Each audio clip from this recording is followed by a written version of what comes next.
for being here. We all wanted to gather and celebrate this massive, successful election that we've had.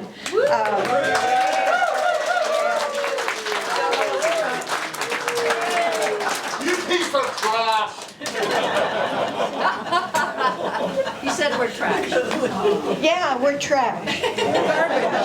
Garbage. Yeah, well, This is $6.99. This is $6.99 from Home Depot. I walked in there and they had small, medium, and large. And I went, whoa, you know.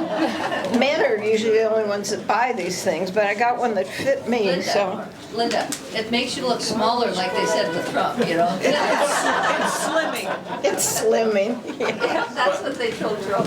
Linda, turn around, you modified it. Say that again? You turn around, you modified the vest. Turn around. Yeah, that's what I.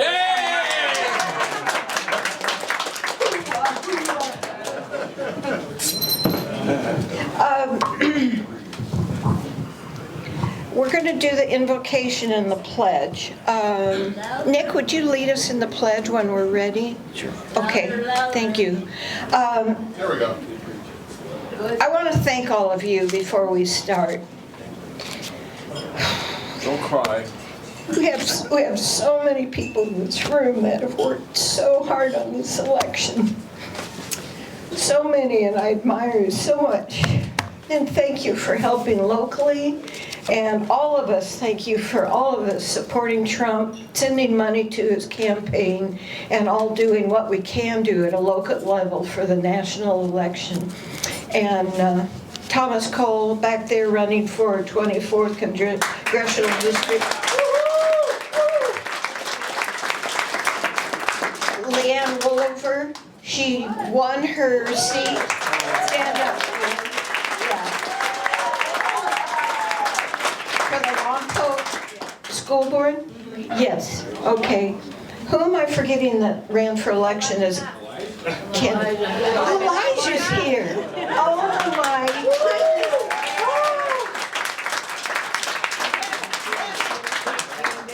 Next Nick, time. oh, Yeah, Nick Sebastian. Are you here for lunch or are you just stopping by? Yeah, I just arrived a moment ago, yeah. Okay, I'll pay for your lunch. Well, I already covered it. But thank you. But Nick Sebastian.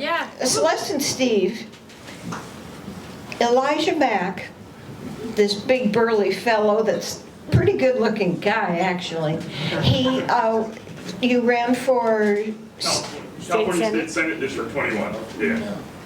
he's the youngest person that's ever campaigned for that seat. 19 years old, 19, 20. 19. Yeah, you look beautiful. Oh, and Nick Sebastian, please stand up. Nick Sebastian, come on. And you ran County Office of Ed, TA6. for Santa Barbara County Office of Education, Right. County School Board. County School Board, Is it 2 or 6? 6. 6. TA6. TA6. Okay. Well, God bless you all, and thank everybody that were here together. So, sorry I got emotional. It's just a phenomenal win that we've made. Okay, we want to lead with the invocation. Greg Hamill, is he here? He was going to come specifically for the purpose. Yeah. They like to be late. Cheryl Trotsky, would you like to do an invocation for us? It's spur of the moment. Up here. I've done it at Central Committee a couple times, spur of the moment, and you kind of get the feel of praying for God and it comes together. Yeah. Lord, thank you so much for your blessings and for the way you watch over us, Lord, and this great victory that you've given us, Father, and the way you lead us and guide us, and you're our rear guard, and you're before us, Lord. And we feel you here, and we feel you in our nation, and we feel you in the White House, Father. And I just pray that you'll bless this gathering today. Every person that's here, Lord, be with us and strengthen us. Amen. Amen. Thank you so much, Cheryl. Okay, we have Nick Sebastian leading us in the Pledge of Allegiance. And the flag is over here in the corner. Ready, begin. I pledge allegiance to the flag of the United States of America and to the republic for which it stands, one nation, under God, indivisible, with liberty and justice for all. And all the people said amen. Amen. Amen. Thank you, veterans, for your service. I see a few salutes during the pledge, so thank you so much. This year has been a special year because we just rolled over 25 years of being in service as a club. Yeah. There's our little sign that we had at our fabulous picnic last month. Was our picnic last month? Yeah. The time frame gets curious sometimes. So I want to add to the 25 years that Steve Frank, our guest, and Celeste Gregg, our other guests that accompanied Steve up here from Northridge. So she came a long way. That Steve, you know, is in Simi Valley. So a big applause for them. They are, I don't know if they know this, but they're honorary members of our club. Did you know that? You're the 2 honorary members, so you've got a special place in our hearts. Not honorary, honorary. Did I say honorary? No, you said it correctly. You're just trying to embarrass me. I want to thank Stephanie Hopping for the beautiful flyers she puts out and all the work that she does behind the scenes. She's like Sarah Miles, who is President Trump's right-hand man, the quiet lady. Susie, yes, Susie Miles. Wiles. With a W. I really butchered that name. She's talking about you. My aunt was high and mighty in Bakersfield politics, and she was always in the back. Nobody even knew what she did or anything. And that's good character, you know, they're not out there with their ego and all of the sort of things that can happen. So I want Stephanie to stand up. That's why I'm saying. See, she's behind the scenes. And Steve Frank, he does amazing work. He does all of our badges, he does the sound system. Steve Thomas. Well, who did I say, Steve Frank? Yeah, you get the credit. Thank you, Steve, so much.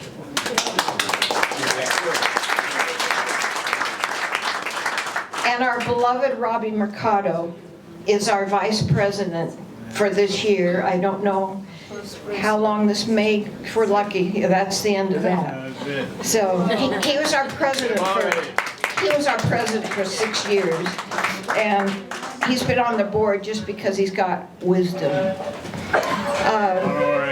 One more, Linda. John is here. Another candidate. John Robertson. Oh, we got another candidate here. John, stand up, and we're going to thank you gratefully. Thank you so much. What did he run for? School board. That's Santa Barbara Unified. Santa Barbara Unified School Board. And then Ed Fuller. He ran and won his race on sanitation district. Well, Ed Fuller, quit whispering back there. Stand up. You matter. Stand up, please.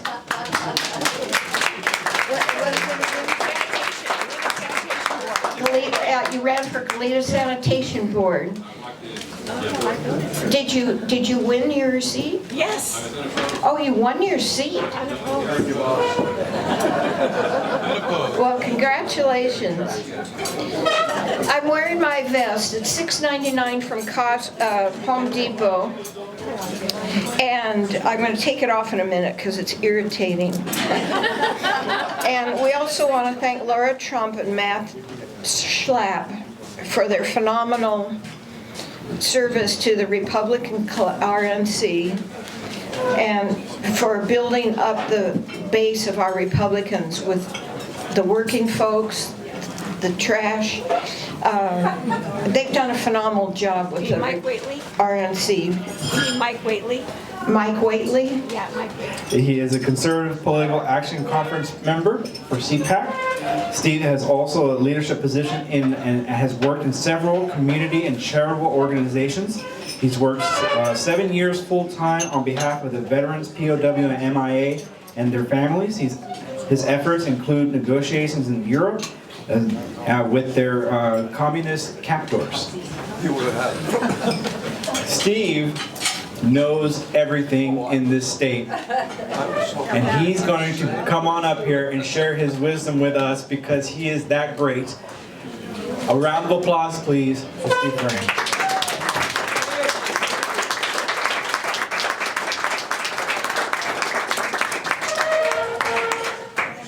Robbie, thank you very much.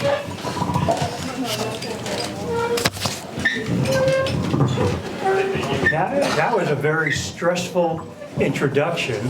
Oh, no. That I know everything about the state. It is true that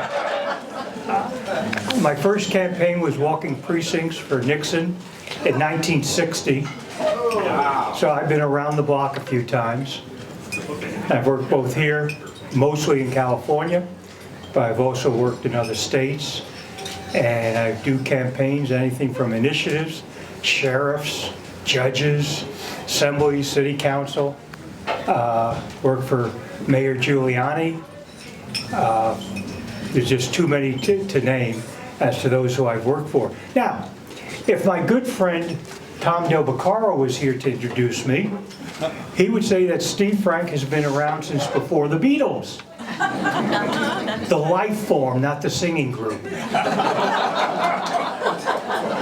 life form. Now, when my good friend Celeste, who is here, when she introduces me, she says that Steve Frank knows where all the bodies are buried because he buried them. Now, thanks to the Board of Supervisors of Ventura County, they appointed me as a trustee of the El Rancho Simi Cemetery. So in my office, I have a plot map of all the empty places to bury people. Now, this is a great day in America. Yeah, it is. In 71 days, Joe Biden will go from public assisted living to private assisted living. And I don't mean to use any obscenities, but I will. Kamala Harris has now changed her pronouns. Her new pronouns are has been. And I think you may have seen that her campaign raised over $1 billion and that they are 20 million in debt. And I read this morning that she now qualifies for $750 from FEMA.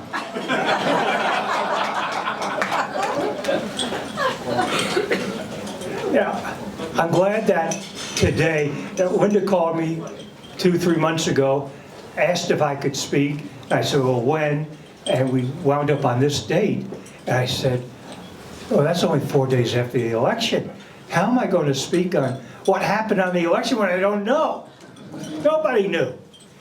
And so I'm glad that there are tears of joy in this room, that there's laughter and happiness in this room, because we have taken back America.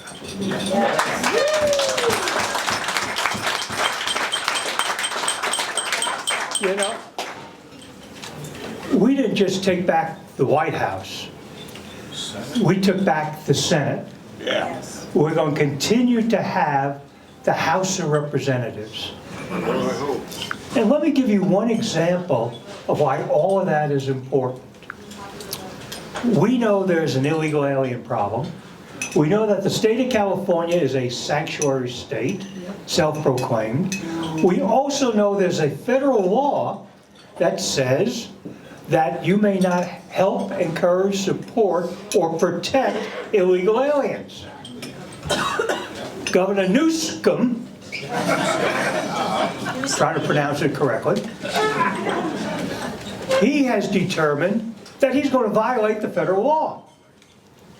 And it's my belief, and I don't know if you know this, but in about 41 days, we have to have a new budget for the federal government. Imagine if that budget took away funds from state or cities that violate the federal law on immigration. Imagine. Well, what would that mean? Well, the president, Trump, would be allowed to stop all federal funds to the state of California. All funds to the city of Los Angeles and all the other sanctuary cities. But the best part is, once he becomes president, there's also a part of the law that says you may not employ illegal aliens. Right. What would happen, and you may remember several years ago, it was either Purdue or Tyson, the chicken people.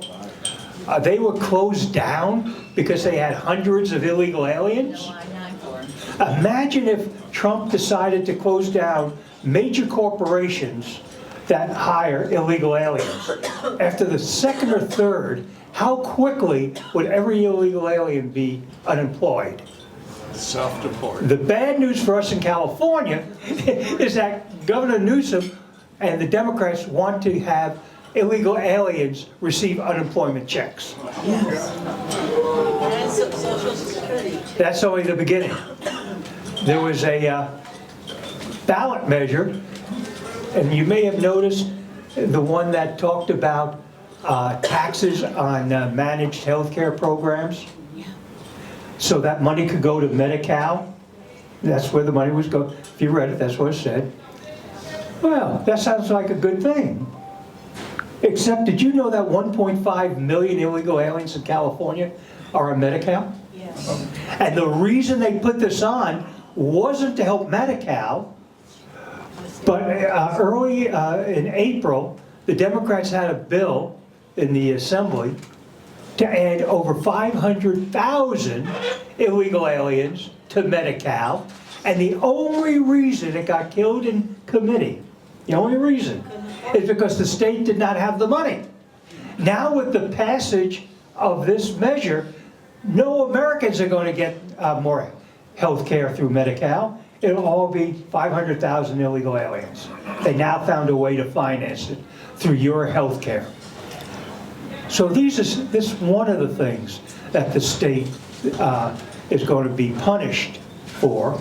You may know that thanks to the national election, on December 3rd or 4th, the legislature comes back on December 3rd. They get sworn in on December 3rd.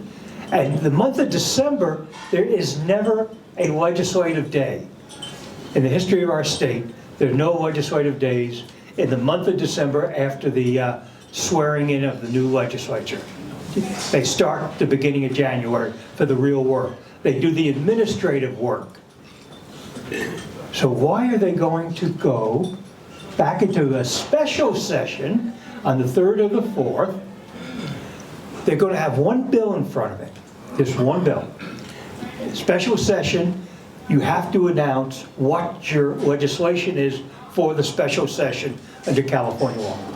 The one bill is they want to finance, they want to put a dollar amount on the money to begin suing President Trump. I want you to think about this. He won't be taking office until 6 weeks later, and they're already planning to sue him. I mean, but with your tax dollars. Of course. And I saw the story this morning. I'm not sure it's satire or real, but Nancy Pelosi's already drawing up the impeachment bill.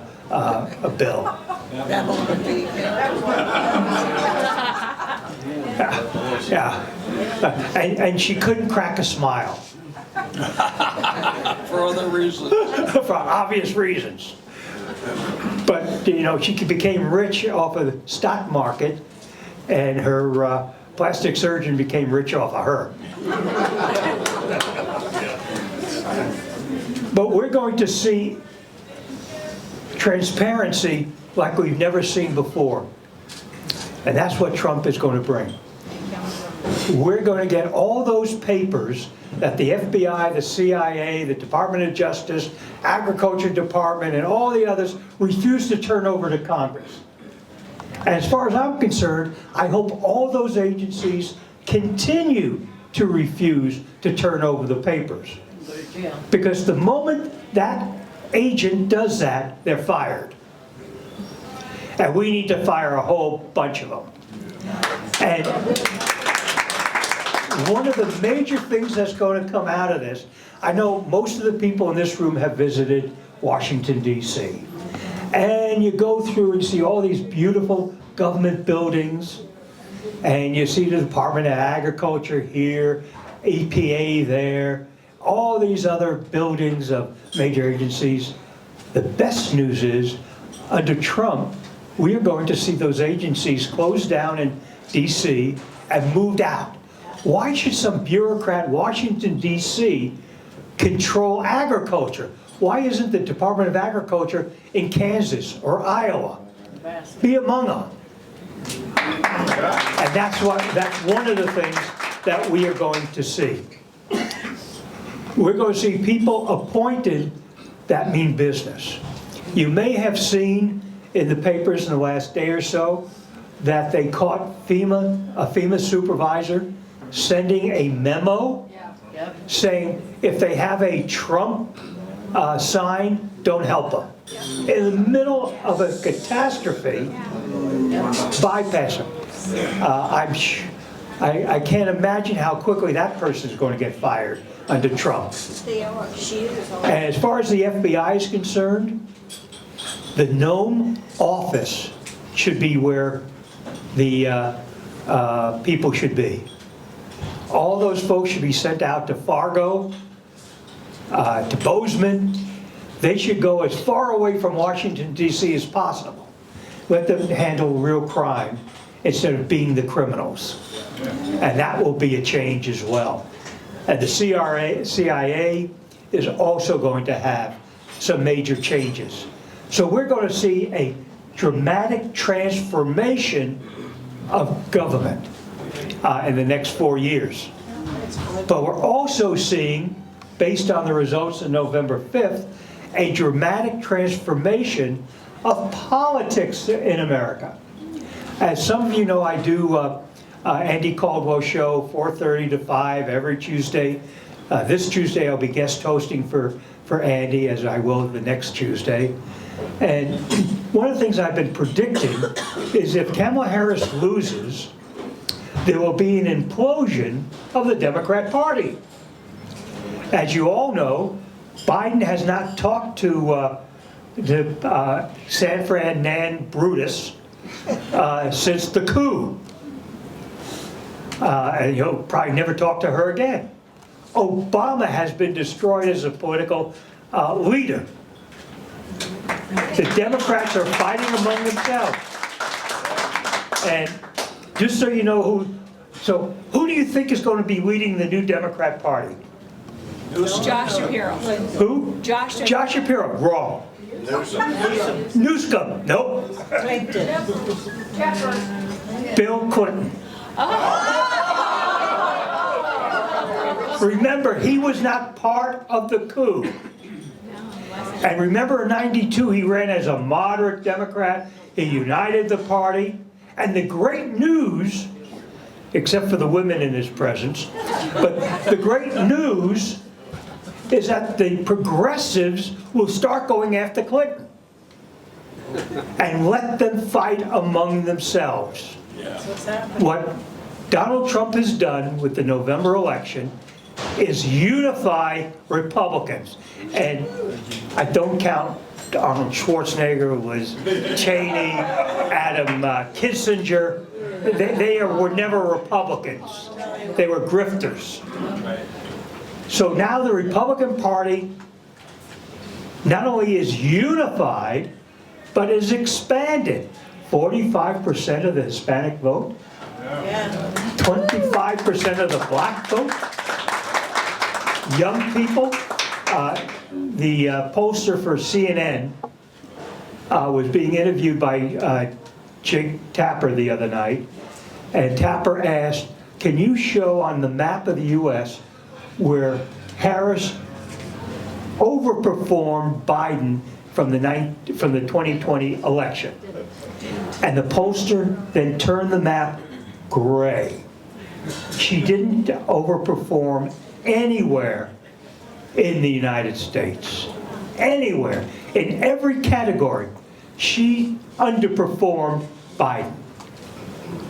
And Biden is right. He may have been able to win. He would have done better than she did.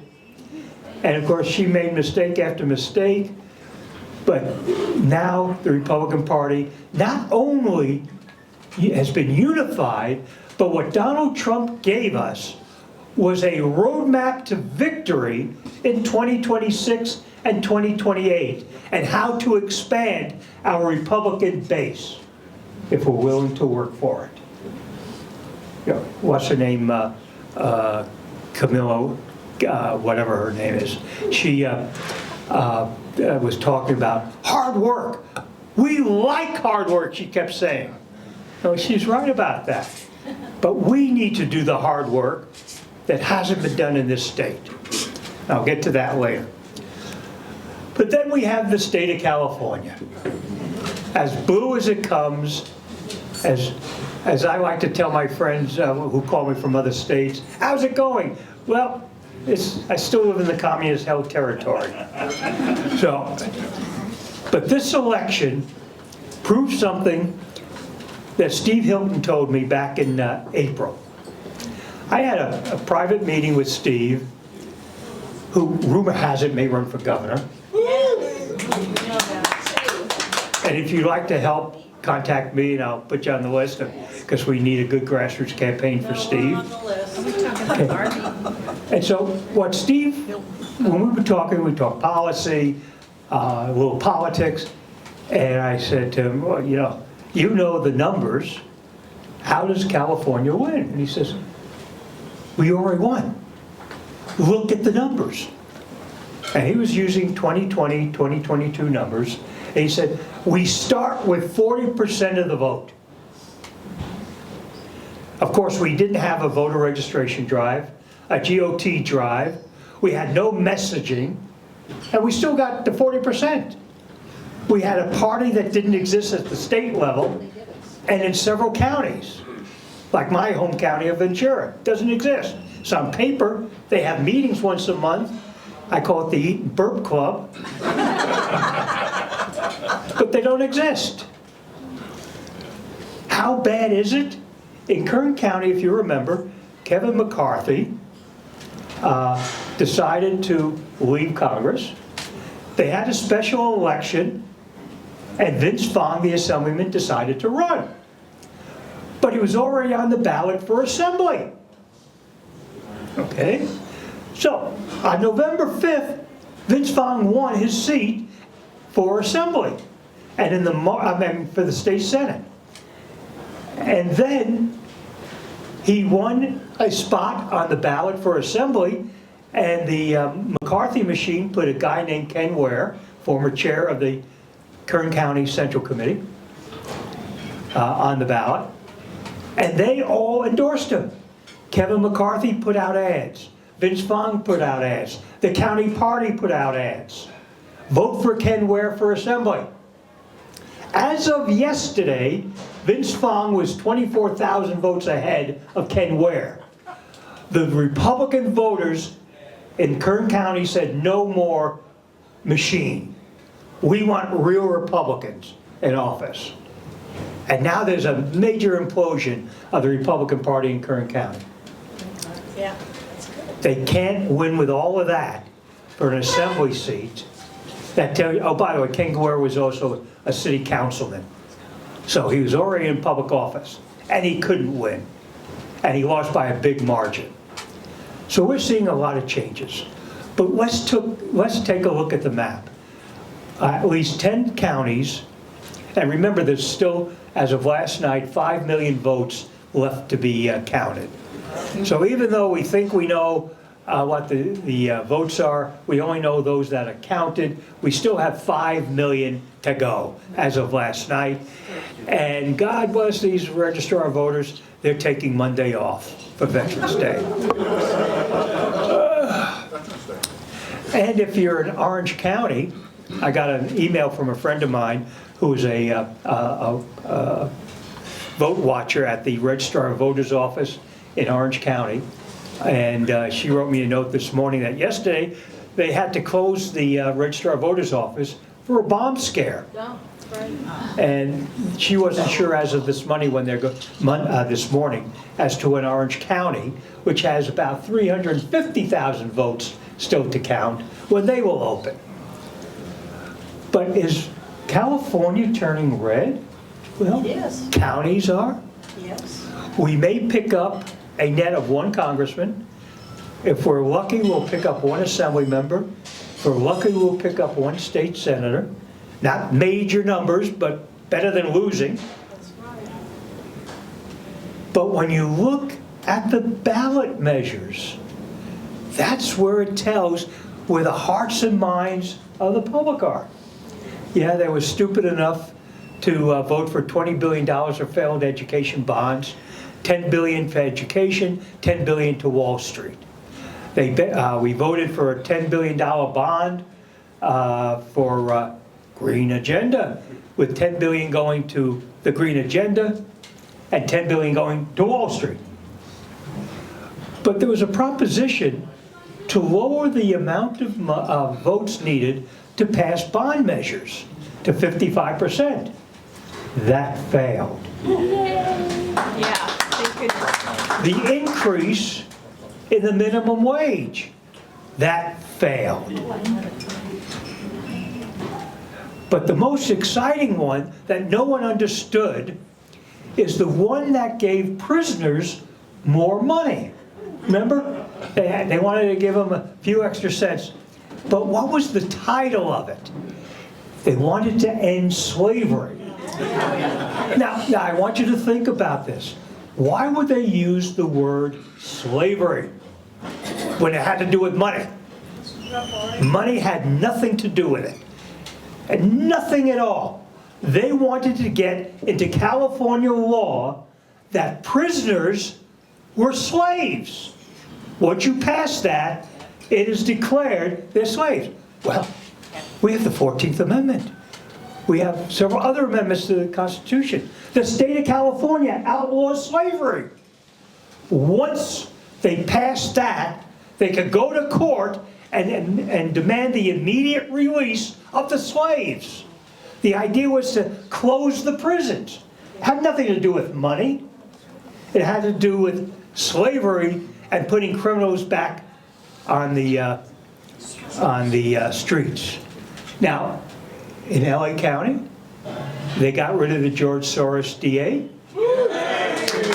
Don't be so happy he's running for governor.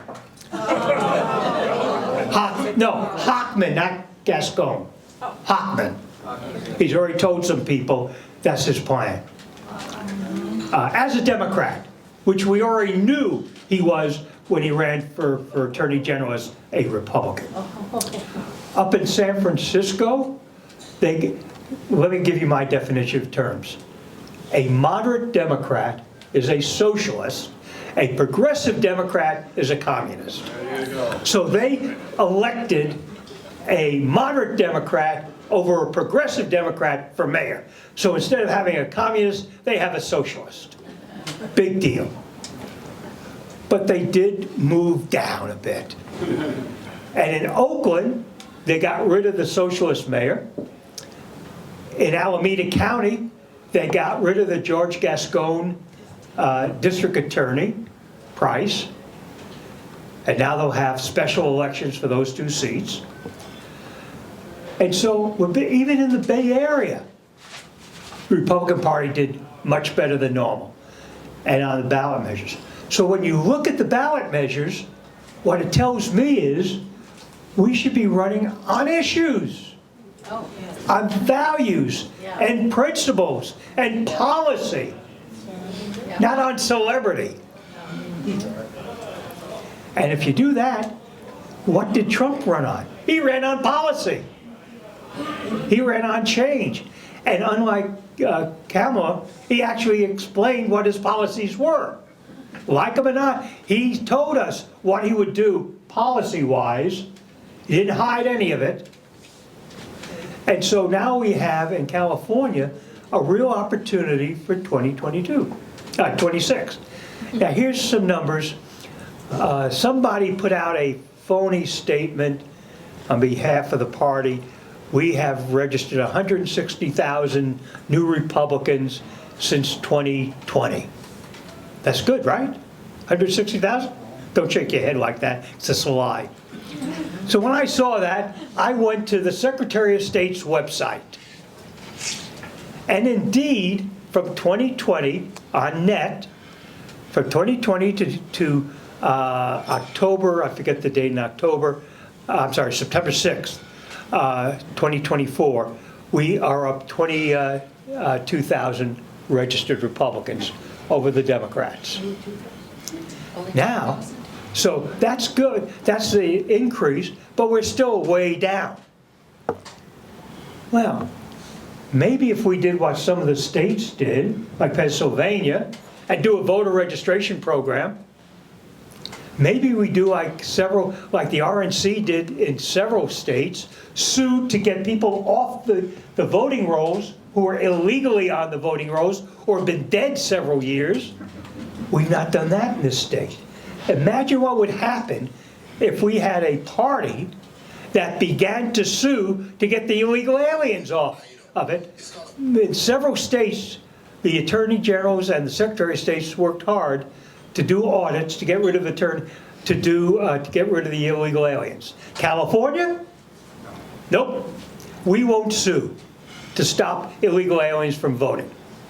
Maybe with a new chair, we will get that. If we don't, we lose. We need to get rid of those people illegally on the voting rolls. The good news is that maybe the Department of Justice in Washington will start suing states.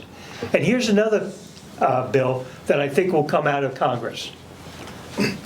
I think they will force, because California will never do it, a bill in Congress saying for all federal elections, you have to show your ID. Now think about that. Elijah was on the ballot, but he's running for a state office. But Tom Cole was running for a federal office, and in order to vote at all on that ballot, because Cole was on it for a federal office, you have to show your ID. And all we have to do is pass a simple bill saying you have to do that for federal offices only. And of course, once you pass that, every other office falls. That's part of what's going to happen in the next year or so in Washington. We're going to see a real transformation. But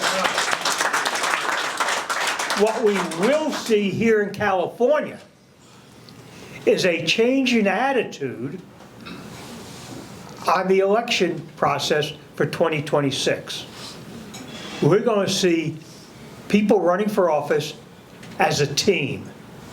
We're going to see a coalition being built, not only of Republicans, but disaffected Democrats, NPPs, and if I was the Republican Party, the state party has a list. I don't know, Bobby, if you received your copy of the list.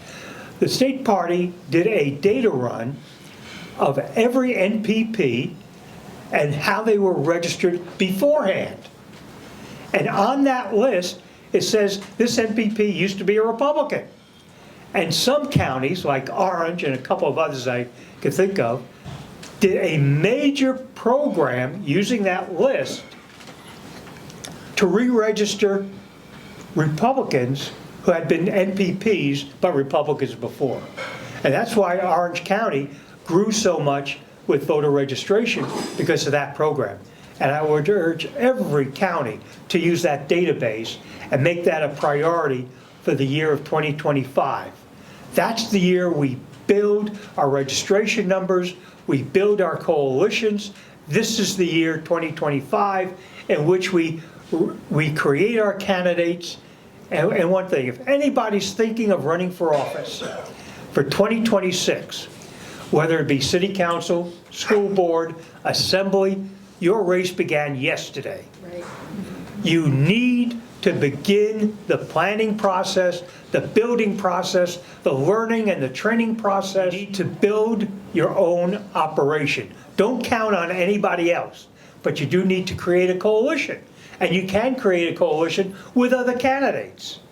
And I wouldn't be surprised if on a state level, we see a coalition of candidates. Because that is, you save money in the volume, right? Why not have one person walking for 5 or 6 constitutional officers in the primary? And one committee working for all of these people. Good, solid folks. Have to determine who those people are. But that's how we're going to win in 2026. One last thing.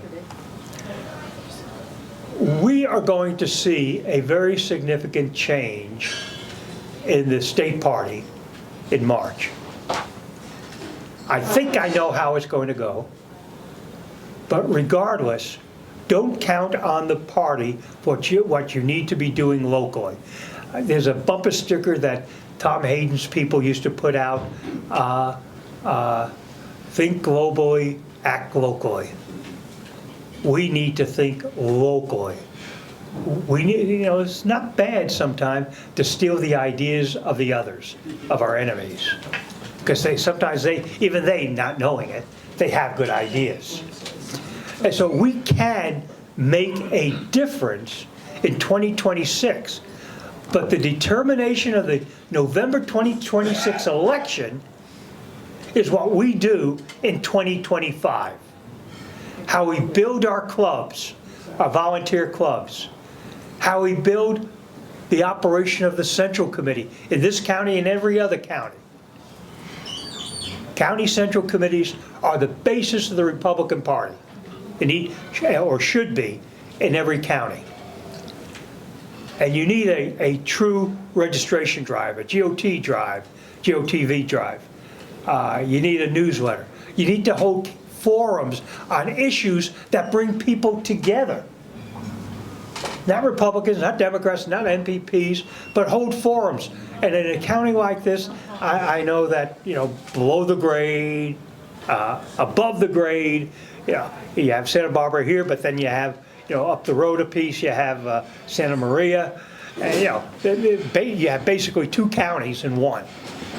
And so, but that doesn't mean that you can't work everywhere in the county. You have to. You can't take any vote for granted. So what do I see for 2026 before I open for questions? I see a new invigorated Republican Party. I see a party that is the diverse party that the Democrats had wanted for themselves. Their party now is of the elite, the rich, the well-educated, the snowflakes. That's the Democrat Party. We are the party of the people who are productive, innovative, and principled. And as long as we stick to our principles and values, we don't have to change what we believe in. Sometimes we may have to change the way we express it, the words we use, but that doesn't mean we change our values. But we have to understand our audience. So my challenge to you is this, twofold. One, for those who are thinking of being candidates for 2026, start now. Now, myself and a few others around the state are already beginning to help candidates for 2026. Not only on a state level, but on local level as well. So there's a group of us that are willing to help candidates for free to get started. On a second level, I call it the administrative level, we need a good message out there combined with a good voter registration effort, a real one. And if you combine the message to the community with the effort to register to vote, along with town halls, meetings with interest groups that are similar to us. Anybody here meet with the, running for office, meet with the Hispanic Grocers Association? Why not? Anybody meet with the Hispanic Chamber of Commerce? One person. That's how you win. You have to show up. When Donald Trump showed up at the bodega in the Bronx, he showed up. When he went to other places in New York, he showed up. We need to show up. But this was a great year. It could be better, but we have to be organized. And I appreciate the work of the volunteers who have done the yeoman's work in getting us this far. Now we need to go to the next level. God bless you. Thank you.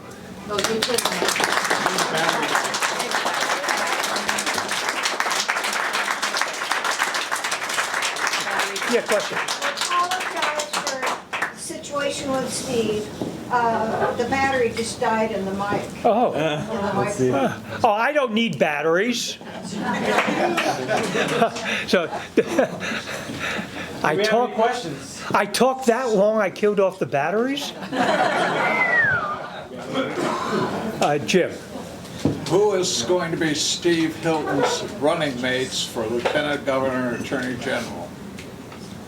He asked the question, who's going to be Steve Hilton's running mates for Lieutenant Governor, Attorney General, and the other constitutional offices? Can't tell you. I cannot tell you.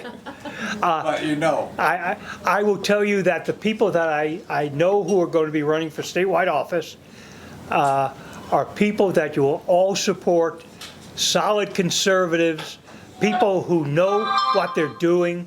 They're well trained in the art of politics and policy. And those of you who really know me know that I don't suffer moderates or rhinos or people who are grifters in the Republican Party. And all of these are very quality people that I'll be supporting. Bobby? You talked about the voter registration. I agree with you 100%. How would you go about with a county-wide voter registration program? Okay. Bobby asked the question, how would we go about doing a county-wide voter registration program? I will email to you a template on such a program. But let me give you the basics of it. First of all, you don't do a county-wide program. There's no such thing as a county. People in Santa Maria do not care what the people in Goleta think. No offense to either side. They all have to be local programs based on local policies and issues. The issues in Santa Maria are different than the ones in Carpinteria. And so you have to play to it. But the overall theme is transparency, listening. The one thing that we have not done as a party is listen. That's why I really promote so strongly town halls and town. So what I would do, for instance, this being a agricultural county, and there are several sections that are agriculture, I would have forums on water, pesticides, and labor. Just that. In different parts. This county, the reason your taxes are so high is because you have a board of supervisors that doesn't believe in energy.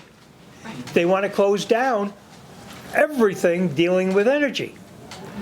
And so you may want to have a forum in the north and a forum in the south on the issue of energy, so you have your energy experts on your panel, but you also have your economists on the panel to explain how much you lose by not drilling. So you have your energy experts with your statisticians, economists, to explain why. And not only when you do that, you will get full coverage by the media. And even your crazy board of supervisors will start watching this because they will become fearful that what happened around the country will happen to them in this county. And that's your goal anyway.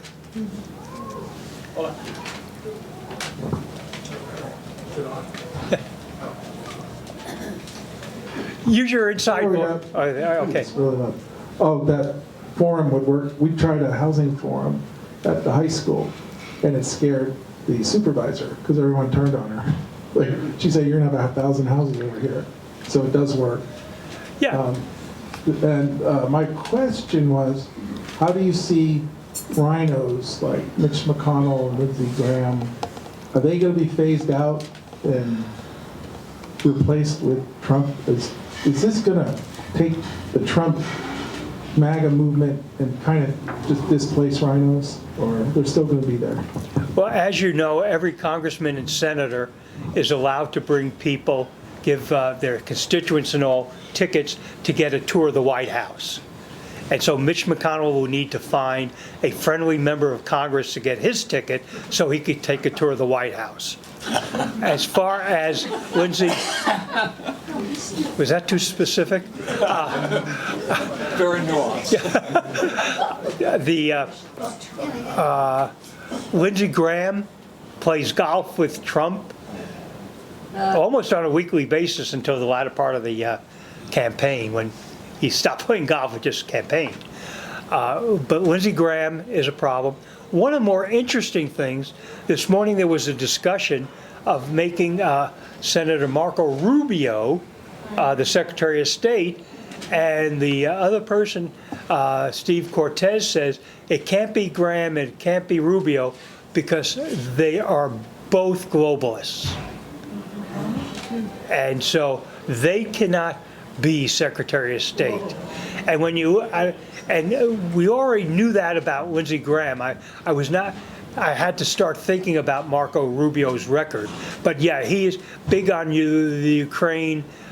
He's been big on a lot of the other wars prior to this, or wanting wars. We need to slow that down. And so I think he's going to have somebody that is not one of those as a Secretary of State. And as far as rhinos in the his cabinet, I doubt if there'll be any one of them unless Liz Cheney become a waitress and she serves the coffee. Right here, Steve. Well, Steve. Steve, it went out again. One of the issues that's really heavily hammering the state of California is RHNA, Regional Housing Allotment. Right. The issue that I believe, it's a illegitimate item that was passed by the legislature that does not have standing in the Constitution of the state of California.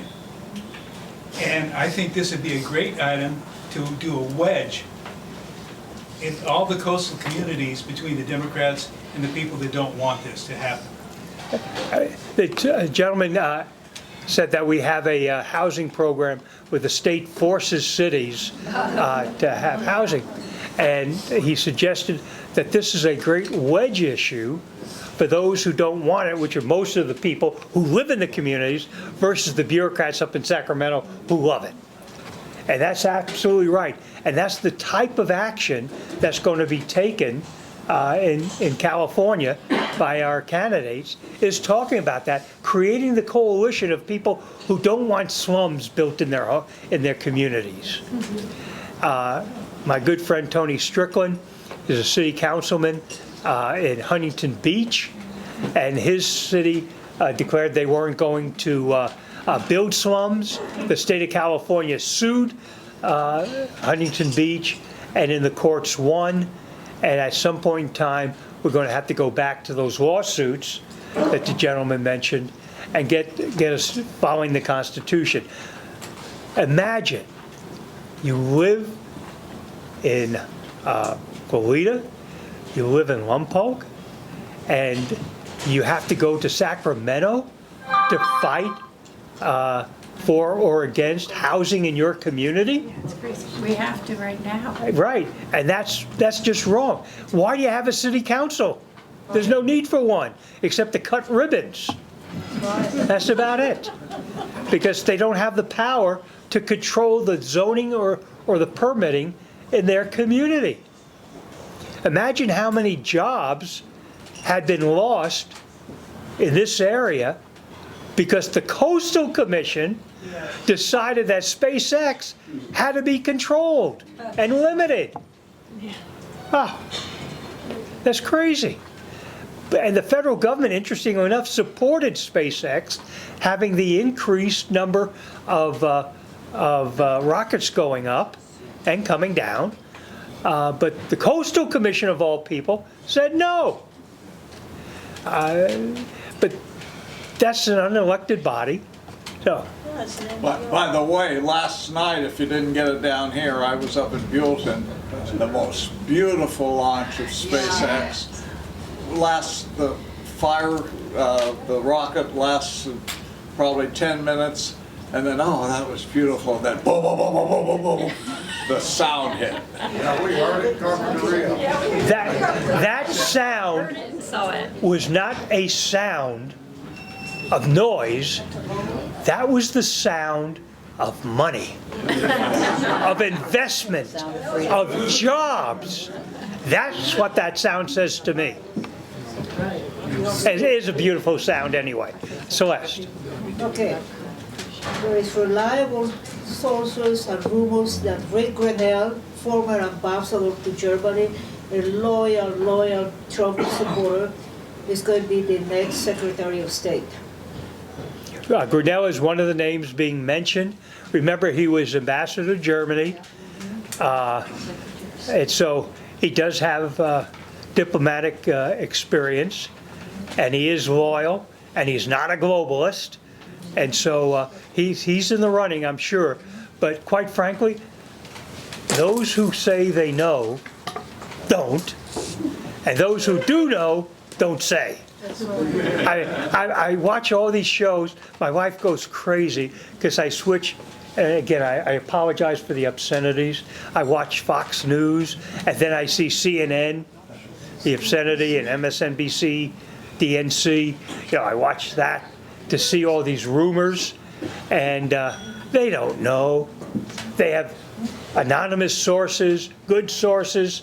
Literally, nobody knew.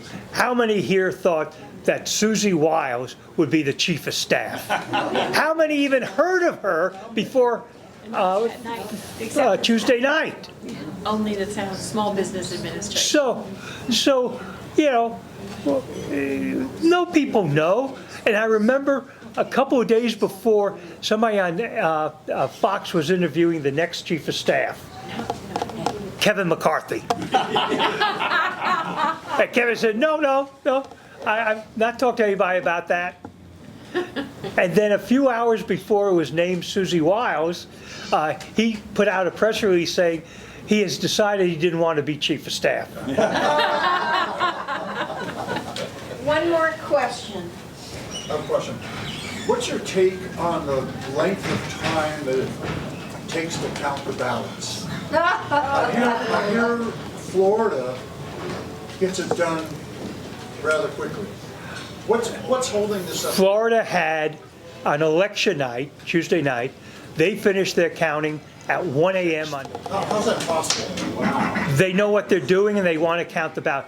Now, for instance, how can you count the ballots when ballots are still allowed to come in today? Right. Yeah. You can't. And to the 15th, ballots from overseas in the military are allowed to come in. And we have problems in every county, or almost every county. Why did the state of California, the Board of Supervisors of Shasta County, voted that all ballots had to be counted by hand? The state of California made that illegal. Honest counting of ballots is illegal in Shasta County, and they wanted it. So there's all these different rules and regulations. Of course, we have the 3-day weekend that we have now. We are in a position where the votes have to be certified by December 3rd. So we have till December 3rd under the law. And we don't want it. Now, maybe the feds can pass a law saying you have to, but you have to change all sorts of state law in California, because literally you cannot have especially in close elections, we won't know till Thanksgiving how some of these elections will go in California. So it sounds like that would be one of those forums that you're talking about. That's right. That's right. That's an easy one. Yeah, and quite frankly, and I'll say this, as much I would enjoy such a forum, I don't think you'd get much of a turnout for that, because I don't think people really, it's not something like democracy is big in there. They don't look at that. They just see the newspapers, they think they see who won and lost. They'll be surprised when they read the papers in 2 weeks. Oh, I thought he won. I thought he lost. And so people don't really, they look at the pocketbook issues, their jobs, inflation, security, safe streets, those type of things.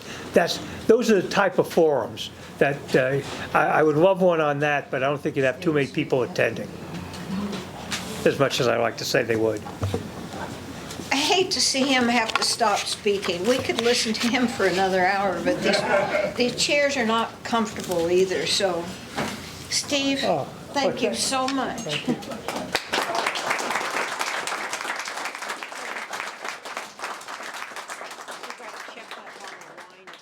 I've been overhearing some people discussing. A common subject has come up again and again, and that is that the number of votes that have been counted in this area are very, very low. So as you know, my name's Elijah Mack, and I ran, or really with the number of votes that are counted, I could say I'm still running, technically speaking, for California State Senate District 21 against Monique Limon. Now, in my district, looking at the counties, what percent of the vote would you imagine has been counted in Santa Barbara County right now? 30%. Any guesses? Any guesses? 27. I thought they said they were done. It's about 62% in Santa Barbara County. Now what that means is races like mine and Thomas Cole's, a lot of these haven't been called because they still haven't reached that margin where, even if the Republican gets all the extra votes, they can't win. So, but what that means is, that there's good news and bad news there. First of all, the good news is that myself and Thomas Cole and Sarah Dominguez, all our legislative candidates in the area, are currently overperforming compared to previous presidential years. So, which is very good news. Very good news. And in particular, the last individual to run for state senate in our area ran also against Monique Limon. He got about 35% of the vote in the general election. After the dust settles with how things are going with the votes coming in, I'm on track to get about 40. So I'm going to get 5% more of the vote than the previous individual to run the state senate in this area. And so it's going to be similar with Thomas Cole's race and Sarah Dominguez's race. And so for Santa Barbara County, it's 62.57% of the votes are in. And that's from yesterday. They only counted 1.1% of the votes yesterday. And in that time, I went up 0.2% of the vote, and I gained 5%. I gained a great deal more of the vote in San Luis Obispo County. In fact, every 5% they count in San Luis Obispo County, I go up about 1.2% in the general vote. And now the margins between me and Monique Limon, with only 55% of the votes counted in San Luis Obispo County, is about 400 votes. Wow. So if that projection continues, I'm about to win San Luis Obispo County in this race. So it's 1 of 3 counties. That's something right there. And so again, this is just the data I have. I'm sure Thomas Cole and Sarah Dominguez, Thomas is here, but if Sarah was here, we could all share many of these little minor victories we're seeing. They're sort of unprecedented for presidential years in this area. So what this means is the good news is we're overperforming, and it's much, much more likely based on where these new votes are coming from. Oftentimes North County is more conservative. It's far more likely that me and other candidates are only going to increase in our percentage of the vote and narrow our margins between Democrat candidates than to lose more severely as votes are counted. The bad news is we're counting these votes very, very slowly. And so what me and some other candidates are trying to do, and we're not necessarily going to go through with this because this would be a huge ordeal, but we've been talking to the elections office about the potential of requesting a recount. Now, that's good to put pressure on them because allegedly what they told me was that they have not had a request for a county-wide recount in about a decade, is what they said. They may be wrong, but that means that potentially, people have been complicit with Republicans just getting 35% of the vote every single time for a decade. They haven't had that pressure on them. So if there is potentially, now I'm not the type of person who likes to cry fraud very often. I like to approach it very cautiously. But if there was any shenanigans going on, we've put some fire under their butts for a while. Because the concept of them saying, oh yeah, well, Elijah Mack might ask for a recount and then we have to do a triple county recount. That's a huge ordeal. Let's try to, if there is fraud, they might go, okay, let's try to appease these people and count the actual votes. They know they're going to lose, but let's give them, bigger margins than we want them to have. So if you wanted any help, if you want to take part in that, you could just email, support at County Elections SB. You can find our website and email. Just basically tell them, gosh, I think XYZ candidate, probably based on the vibes I was getting, they probably got way more of the vote. I really hope they ask for a recount and get that ball rolling and put some fire under their butts, and that'll just give us, ensure there's a little bit more integrity if there's any issues going on. And just let them know that there's a surge in Republican voting in this area and that things are moving in our direction, even though me and Thomas Cole and Sarah Dominguez are all on track to lose our races. Like I said, we're very much overperforming compared to previous presidential races. This area, even though it's one of the coastal counties that stayed blue this presidential race, we're moving in the right direction. And as the votes pour in, we're likely going to be narrowing our margins with the Democrats. So I just want to provide you that data. And again, just to make it clear, San Luis Obispo County has only counted 55% of the votes. Santa Barbara County has counted 62%, 62.57%. And Ventura County, or at least a portion of it my district covers, which is basically everything but Simi Valley and Westlake, has only counted 60.55% of the vote. And again, the votes that haven't been counted seem to be, at least the majority of them, or a plurality, from the more rural conservative areas. So like I said, all of us candidates are probably going to see narrower margins with our Democrats rather than losing more seriously as votes come in.